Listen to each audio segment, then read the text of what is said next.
nakakobra kay nga ro doon? Oo.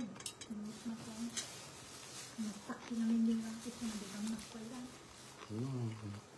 Siyempre, ang naman yung stress.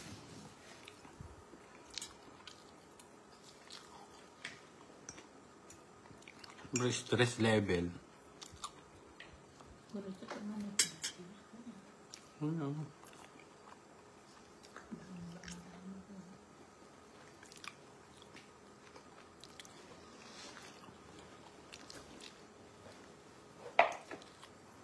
na follow up. Check up ko yung Domingo. May kando yung follow up ko yung Domingo ako na. Natuto. So, pa'y ang.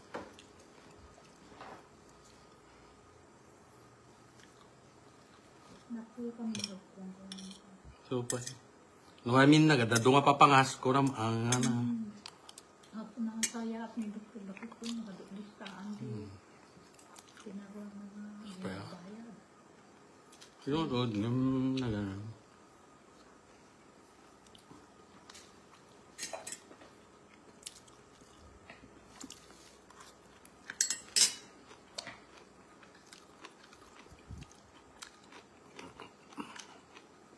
Live tayo, di radyo tatay.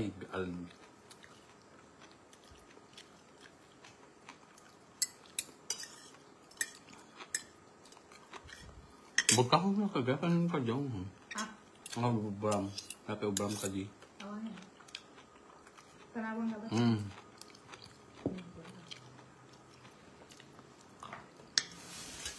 Awanin. Naklay na ito pila. Hello, Ma'am Nini. Hello. Okay, so we are again live. Kaninang umaga, so we're live. Yung topic naman natin is cyber libel. So, yung cyber libel, wag po kayong mag-post online. Wag nyo gawin yun. Mag-post ng private message.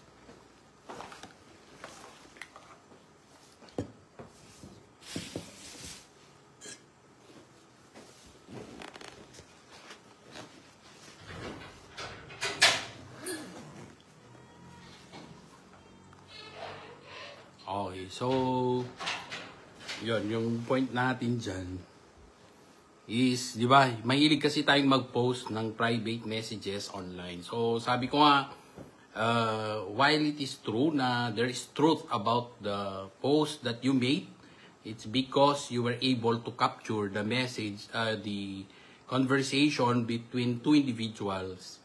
So, having a print screen copy of that message, exchanges of messages between them. But then again, that would constitute a private conversation. Okay, private conversation yan, covered yan ng data privacy. Data privacy. So, another thing also is, yun nga yung sabi ko na, that would constitute cyber libel. Lalo na kung yan, ginagamit nyo yung post na yun para ilantad yan sa social media. So, baka pwede nyo kasing justify yung sa sarili nyo na, hindi, yung mga pinopost ko naman dyan is, there's truth about it.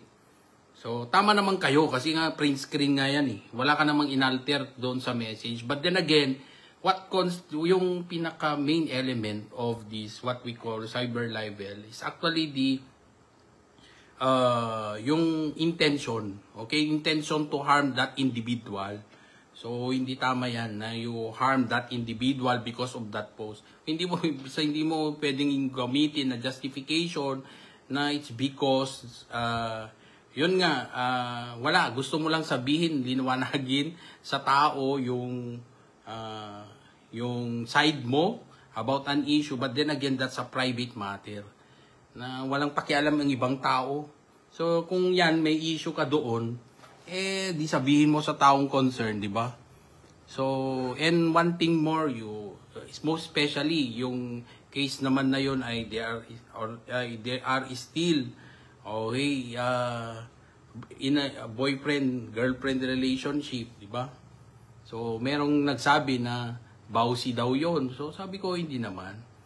Okay, so bakit ka nang naging bawsi doon? Okay, ano bang, di ba? It's a matter of choice. Wala naman kayong relasyon sa isa't isa na mag-asawa kayo. May bang pang-aabuso doon, di ba? So, may ikaw nga yung merong ginawang hindi tama doon eh. So, ako naman, kasi may iba na who are judging me na parang ako daw is pro ako doon sa cheating. So, cheating is another issue. Okay, so about relationship yan, wala tayo doon.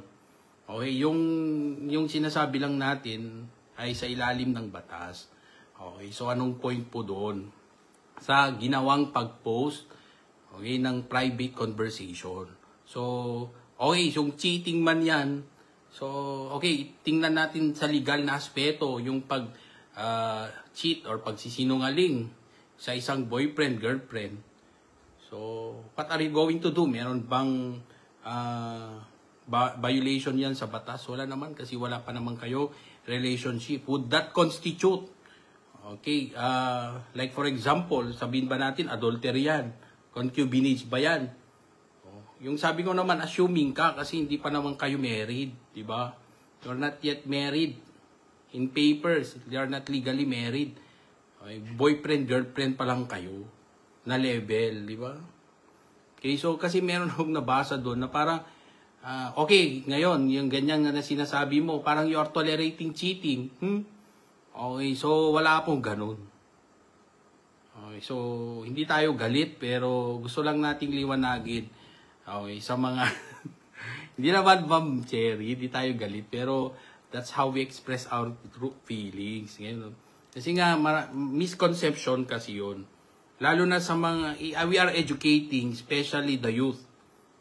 Kasi, yun nga, kahit live-in po yan, ma'am, hindi pa rin pwede yan na, di ba, ginagamit mo yung social media, pwede namang pag-usapan nyo privately because that pertains to a private matter. Okay. So, bakit mo pag-uusapan yan? So, you cannot assail as a defense yung doctrine of fair comment, di ba?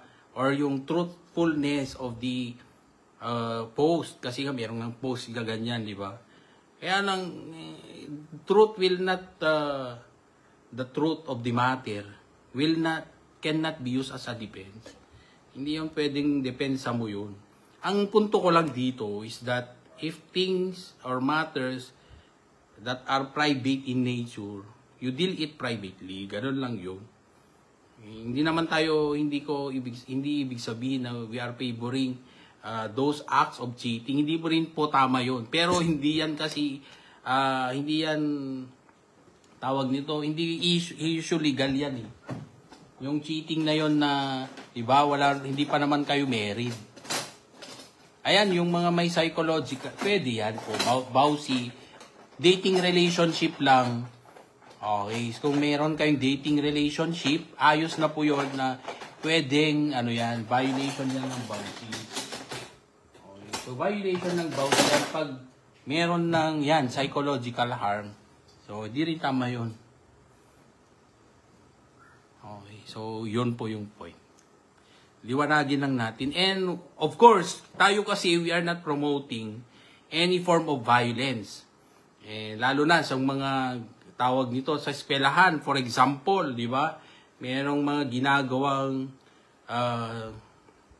tawag nito yung bullying in schools. Okay, so nakakasakit na kayo, bullying. Tayo naman na parents, okay, so advice ko lang din sa mga parents, when you talk about bullying, bullying is not only a concern of the child. So, hindi yan responsibilidad lang ng bata. Huwag mong gamitin ang Juvenile Justice and Welfare Act to protect your child. That is not correct. It's your obligation as a parent to discipline your child.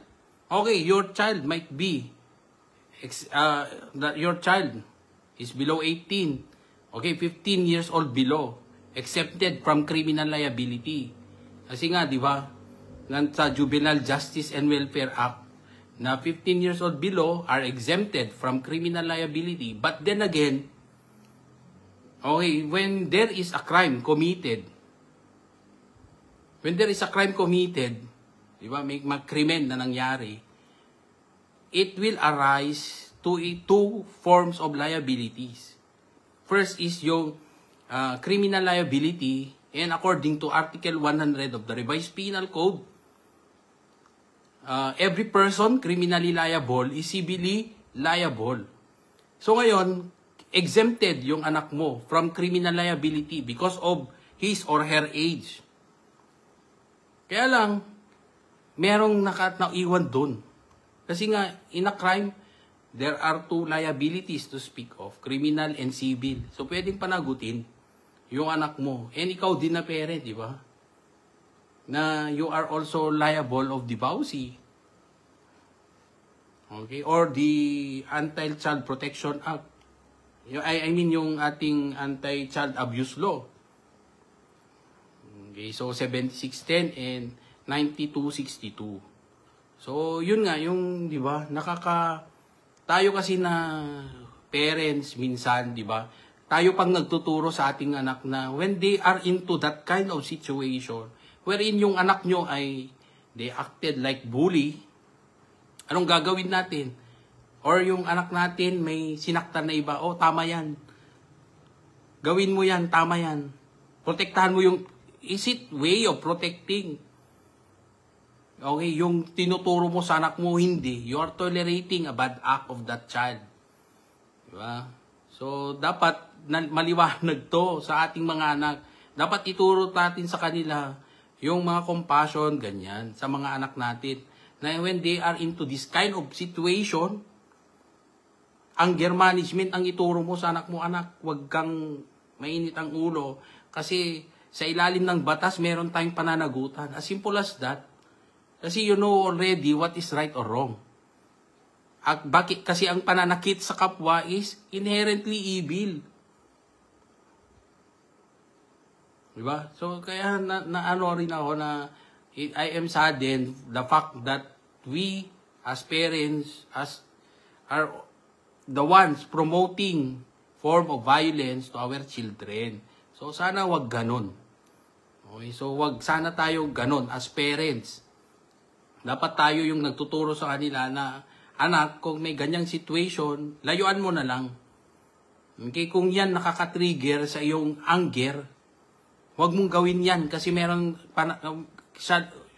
okay, so sabihin man natin na wala kang pananagutan sa batas. Pero kaming mga magulang mo ay mananagot para sa iyo. Okay, so yun yung point. So hindi tayo galit, pero we are just educating our children. Tayo rin na parents, 'di ba? Tayo rin na parents, dapat na malawak din ang ating kaalaman tungkol sa ating mga anak. Kasi nga, 'di ba, bullying these days is actually a real issue. So, I myself experienced the same when I was a child. Diba? So, yung mga ano natin, we are exposed to an environment na where bullying is being tolerated. So, I hope that will be minimized. Hindi naman totally it will end kasi individual differences. But then again, and it really exists in the society. But then again, we have to educate our children na, anak, eto, hindi tama yan. Okay? Yung manakit sa kapwa, hindi tama yan. So even if you are triggered by your emotion, you control it. Kasi under the law, bawal yan. Ganun. Okay. So paglaki kasi ng bata na yan, okay, siguro nakakayaan niya yung kanyang sarili as that child grows older, di ba? Lalaki na yung bata na yan. So, syempre yung kanyang ugali sa pagkabata, ikikerry niya yan hanggang pagtanda. And the cycle will goes on and on. So, paulit-ulit lang yan, ganyan. So, tayo naman, syempre, being an educator, and now we are a lawyer. So, we are actually giving free legal education sa mga over the radio and even to schools na nagre-request sa atin. Kasi nga, we want to end this form of bullying or any form of violence in school. Okay, so, yun lang yun. Yun yung point natin. Kasi ngayon, nagiging ano na parang okay lang. Nagiging okay dahil walang aksyon na ginagawa, or tayong mga parents, we are tolerating those acts, or even us are the ones encouraging our child to do those harmful acts to their classmates. Kasi nga sabi natin, yun ang alam natin way of defending ourselves, maging physical. Hindi ba pwedeng huwag kang pumatol sa ganyan kasi hindi tamang manakit sa kapwa. Kasi yung sinasaktan mo bata, and I might as parent be responsible to that child.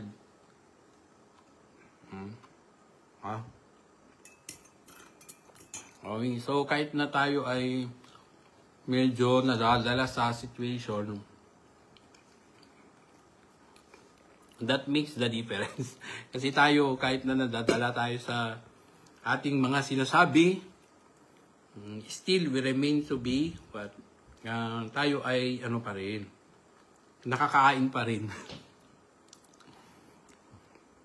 Okay, so kagagaling lang natin sa office. Pauwi lang natin, I mean.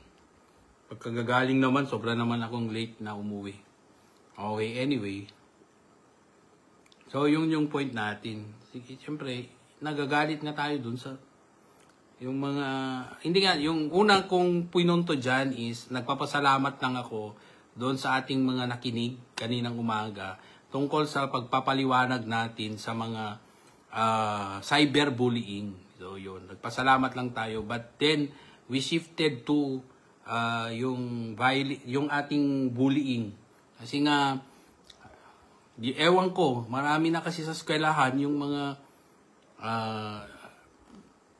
tawag dito, yung forms of bullying na naririnig natin na hindi po yung tama.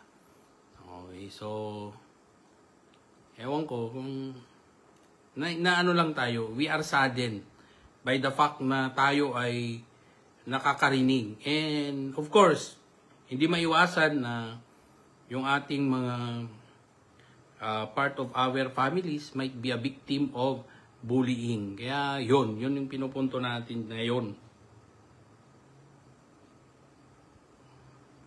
Kasi nga may narinig ako, so that triggered me to discuss that matter.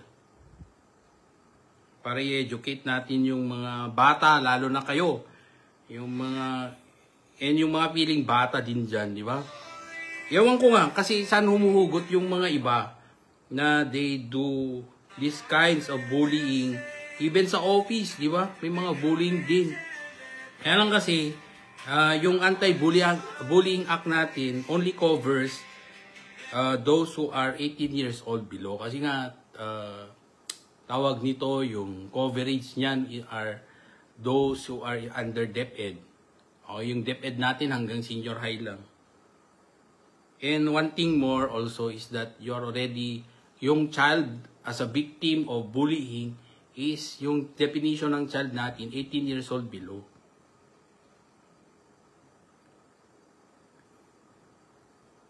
Ewan ko kasi kung saan humuhugot yung mga ano natin, yung mga bullies natin.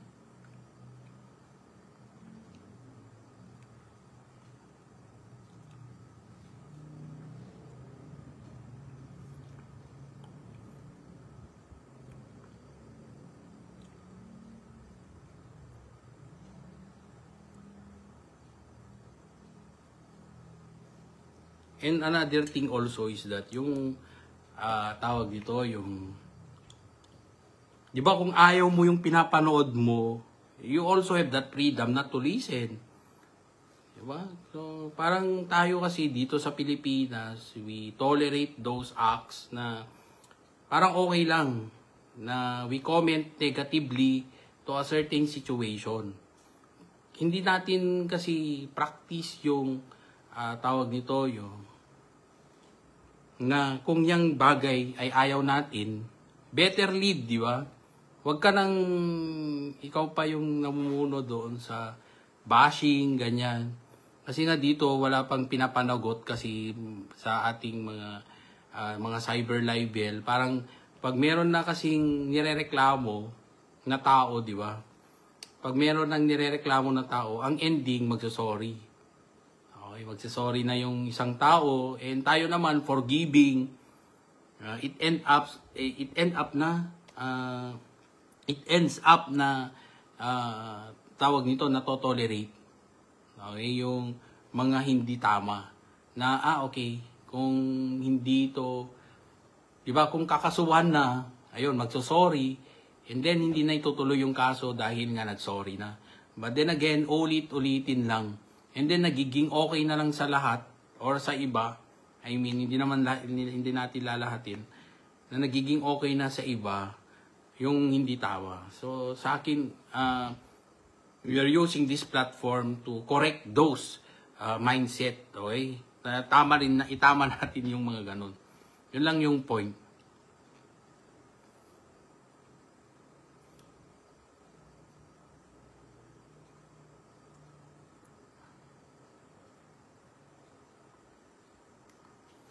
Okay, so okay, tama po kayo dyan, Ma'am Catherine. So, sa Bausi kasi, kung meron silang dating, from the word dating relationship, covered po siya ng the anti-Bausi. Okay, so, yon yung point dyan. Pero yung simple breakup, hindi. Bakit meron bang ano dun?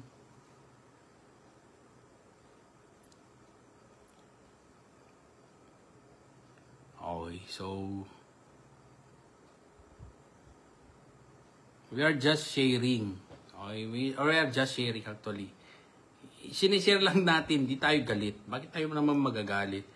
Kaya lang kasi yung punto natin dito is that itama natin yung mga maling perception, okay, tungkol sa na bullying, na ayos lang. Kasi nga ayos lang na gawin ng ating anak yung forms of bullying in school. It's because they are not criminally liable because of the exemption provided for in by law because of their age under the Juvenile Justice and Welfare Act. So tama rin lang na ibababa na yata yung plano ring ibalik doon sa yung age of criminal liability from 15, ibababa ulit sa 9 years old. Kasi yung tama naman, yung 10 to 15, o yung 10 to 15 na age, meron na yung pag-iisip. Alam na nila ang kanilang ginagawa. Okay, so meron ng discernment in a way. So parang gustong ibalik para madisiplina yung mga bata. So sa aking palagay, tama naman yun. Okay, so tayo ay pabor po doon.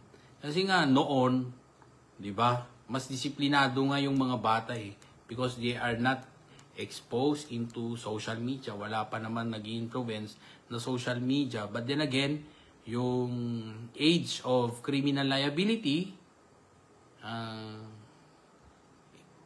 tawag nito, sabi, masyado daw mababa yung age. So, tinaasan. Di nila alam na ang social media is a big influence to the minds of the youth. Marami na silang naaaral ngayon. Marami na rin silang nalalaman. So, dapat, hindi na sana tinaasan. Although, maybe the wisdom of our legislature then is really to minimize, kasi ang feeling nila, pwede pang turuan yung batang may edad 10 to 15. Kaya, siguro tinaasan yung age of criminal liability. Na sa tingin nila is, yung 10 to 15, di pa nakakapag-isip yan ng maayos. But then again, moving forward, kung titingnan mo, hindi naman, di ba? Lalo nga gumaling yung mga bata. Kasi nga, marami na silang naaaral sa ating social media. Kaya dapat pala, mas mainam na niretain nila ang age of criminal liability na yung exemption would only be those who are age 9 below. Okay? So, yun lang yung punto natin. Okay? So, nakakapanghinayang kasi na we are here sa ating social, yung ating extent ng ating coverage kasi lumawak nga tayo dahil dumami ang ating mga followers. So, we are using this platform in such a way to educate people. And sana may natutunan naman kayo. Yun naman ang point natin dyan. This is not to indict a person or to judge a person, hindi po. Gusto lang nating liwanagin para at least kayo may guide din. Okay? May guide din kayo, most especially to parents. Kasi tayo ang inaasahan na mag-guide sa ating mga anak. Hindi dapat yung mga anak natin ang nagtuturo sa atin. Okay? So, yung mga anak natin, when I say anak, yung mga bata, yung magtuturo sa ating mga aksyon. So, dapat yung tayo na magulang ang magturo sa kanila. Kung hindi tama yan, sabihin nyo hindi tama. Okay? Yung manakit, never na maging tama yan. Okay? So, yun yung point natin. Hindi yan nagiging tama yung manakit sa kapwa. Okay? Ituro natin sa anak natin na i-control ang kanyang emosyon. Kung yun ang problema. Okay, so yun lang gusto nang para paglaki nila even if they are facing yung harsh situations, they will be able to control their feelings. Kain.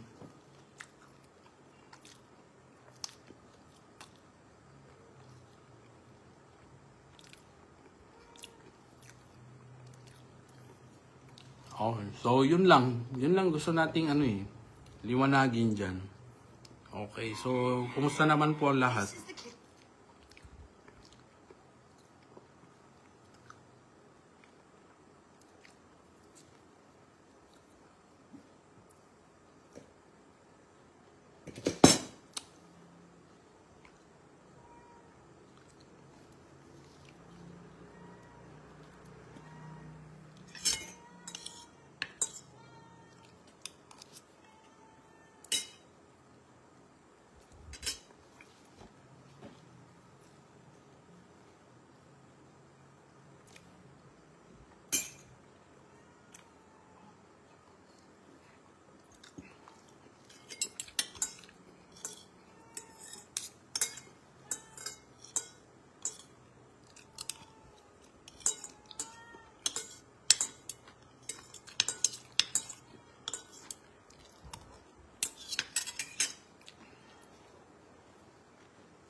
Okay, so kaninang umaga we are again guest doon sa program ni Sir Roger Lopez.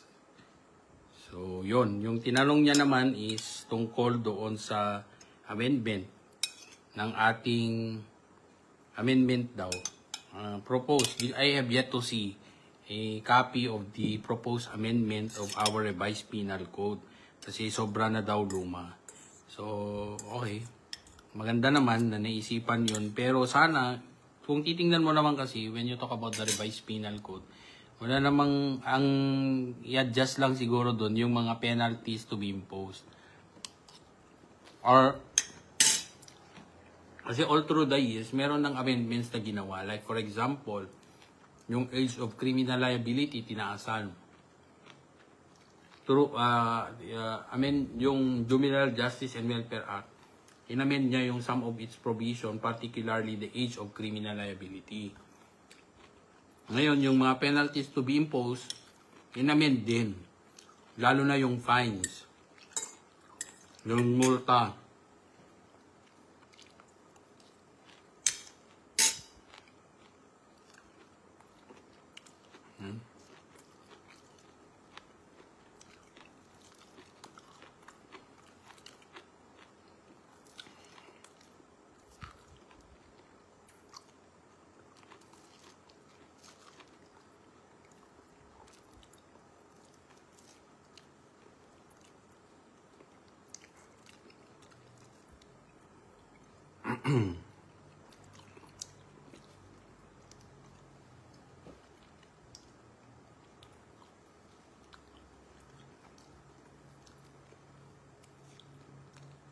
Hello, Ma'am Ena. Yun lang.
Okay, so yung iba, na inisip nila na galit tayo, hindi po. Ipapaliwanag lang. So, syempre, at times, we cannot control our voice kasi sa tingin natin, paglalakasan mo yung boses, mas lalo mong na-emphasize yung point. Okay, so, yun lang yun. So, hindi naman ako, bakit ako magagalit? Eh, nandyan nga kayong nakikinig, di ba?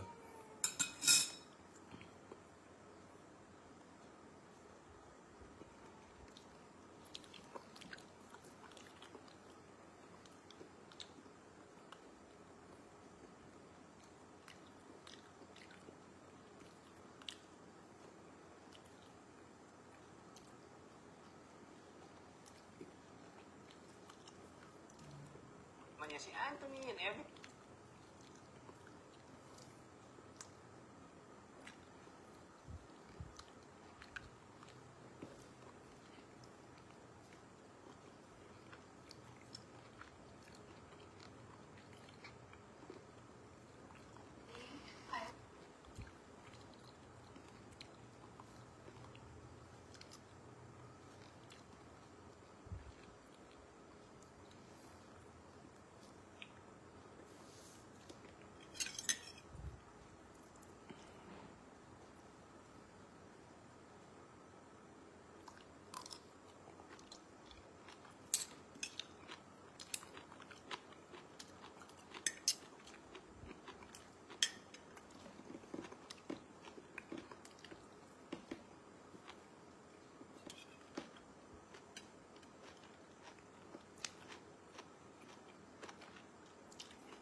Okay, so, yun lang.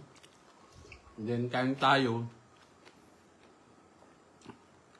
So yung may iba naman dyan na gusto ng kape na masarap. So pwede nyo itry yung iCure namin. So promote ko to kasi unang-una dyan, siyempre may mga nagsabi na okay sa kanila. So pag iyang sa inyo, di okay.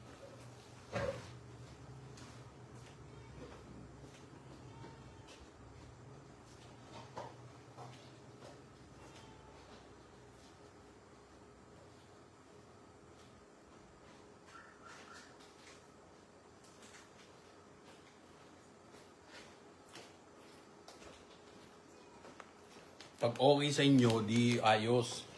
Okay. So yung pag gusto nyo magkape, yan, eto. iCure Herbal 18 in 1. So, pwede nyo itry.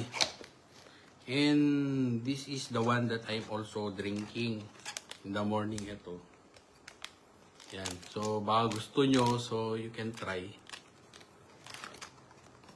Pwede. Masarap. And maraming nagsasabi na okay daw sa kanila. Kung okay sa'yo, di try, ituloy-tuloy nyo. Pag hindi okay sa inyo, then you have the right to stop it, di ba? So ito, iCure Herbal Coffee. Yan.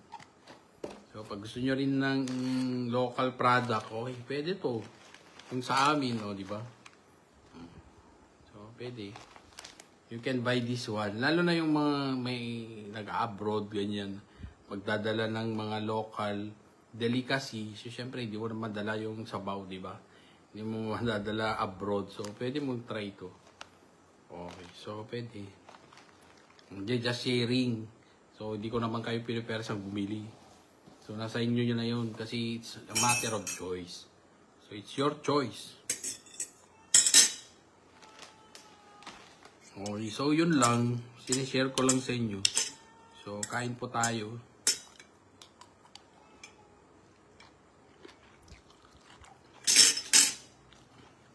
Okay, yun lang. Hello, Tina. Hello.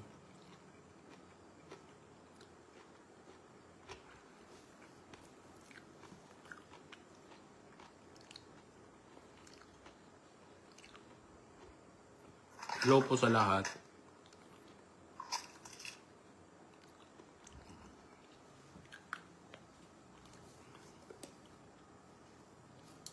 So yung mga nagtatanong din regarding yung ginagamit natin sa ating mukha, di ba? To protect our face against the damaging rays of the sun. So tayo naman gumagamit tayo ng Magnum Opus.